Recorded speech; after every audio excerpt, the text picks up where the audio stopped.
करीब करीब 81% पर हैं हम। तो 81% शॉर्ट्स हैं, इसका मतलब अभी भी स्कोप है मार्केट में शॉर्ट कवरिंग का। लेकिन फिर वही बात मैं बार बार कहता हूँ, शॉर्ट कवरिंग मार्केट में तब आती है जब मार्केट को कोई ट्रिगर मिलता है। तो वो ट्रिगर कहाँ से मिलेगा ये देखने वाली बात होगी कि 81% शॉर्ट वालों को कोई तो रिस्क होना चाहिए ना कवर करने का। बैंक निफ्टी में कल जो ओपन इंटरेस्ट कम हुआ है वो आपको फिर इंडिकेट कर रहा है कि वहां पर थोड़ी जो लोअर लेवल्स, जो 1000 पॉइंट नीचे वाला बैंक निफ्टी था जो फाइनली 300 नीचे बंद हुआ, 200 नीचे बंद हुआ, वो शॉर्ट कवरिंग थी मेनली। पुट कॉल रेशियो भी आशीष 0.7 वर्सेस 0.8। आज एक्सपायरी भी है। कल का लो अगर बच गया तो मुझे लग रहा है कि आज शॉर्ट कवरिंग के चांसेस हैं। आज हालांकि आपको लग रहा होगा कि अदानी का इशू का ओवरहैंग रहेगा, लेकिन वो कल प्ले आउट हो चुका है मेरे ख्याल से। अगेन कल का लो बचना चाहिए। अगर कल का लो बचा तो मुझे लग रहा है आज शॉर्ट कवरिंग होगी मार्केट में। हाँ, रखिए भाई कल के लो को रेडार पे। कल जहाँ से हमने बजट से पहले घूमे थे 17,405, कल उसको भी इंटरडे में वायलेट करा था। 353 के लोज बनते हुए नजर आए। टफ है मार्केट, देखते हैं कैसा प्ले आउट होता है। लेकिन ऐसे में फिर निफ्टी की स्ट्रैटेजी, कल 300 पॉइंट ऊपर भी देखा निफ्टी, 300 पॉइंट नीचे भी देखा हमने निफ्टी। इस तरह का एक बजट सेशन प्ले आउट हुआ। क्या करें भाई इसमें अब?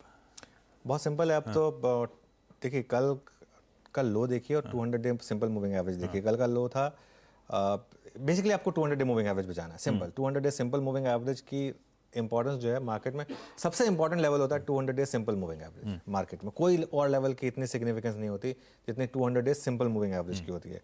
कल का लो था 17,290 और कल का 200 डे सिंपल मूविंग एवरेज था 17,353। इससे ज़्यादा क्लोज नहीं हो सकता। मतलब आप कहेंगे 17,290 पे आके घूमे, ऐसा तो पॉसिबल नहीं है। 63 अंकों से आपने बचाया 200 डे मूविंग एवरेज को। और नॉर्मली ना आशीष, पहला टेस्ट जो होता है 200 डे मूविंग एवरेज का वो सक्सेसफुल होता है। नॉर्मली आप पहला टेस्ट सक्सेसफुल करते हैं, उसके बाद थोड़ी रैली आती है, फिर अगर डिक्लाइन आता है, और अगर दूसरी बार टेस्ट होता है 200 डे मूविंग एवरेज तब नहीं बचता है।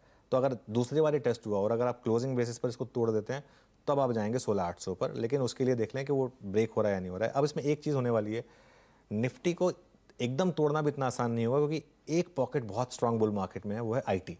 अब उसको बहुत बड़ा सपोर्ट है निफ्टी को, निफ्टी आईटी से।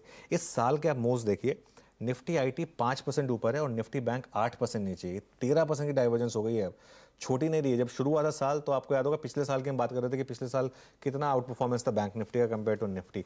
अब वो पूरा का पूरा उलट रहा है और अब निफ्टी आईटी 5% ऊपर, बैंक निफ्टी 8% नीचे। मार्केट का टेक्सचर हालांकि अभी भी मैं कहूँगा कि सेल ऑन रैली है। Sell on rally till Nifty closes above 18,000। 18,000 के ऊपर अगर हम बंद हो गए तब मेरे ख्याल से ये सेलिंग खत्म होगी। एक और चीज़ मैं जोड़ देता हूँ आज, हालांकि हेडलाइन में हमने मेंशन किया था। आज मैं देखूंगा ब्रिटानिया कैसे रिएक्ट कर रहा है, क्योंकि अगर ब्रिटानिया ने बहुत अच्छा रिएक्ट किया तो एक और इंडेक्स का सहारा आपको मिलेगा, वो है एफएमसीजी इंडेक्स। क्योंकि नॉर्मली ब्रिटानिया अकेला नहीं चलता है, वो अपने साथ बाकी स्टॉक्स को ले चलता है साथ में। लीवर हो गया, ये हो गया, आईटीसी में कल पॉजिटिव न्यूज़ आई चुकी है। ये सब अगर हो गया और कल निफ्टी एफएमसीजी भी हाई पर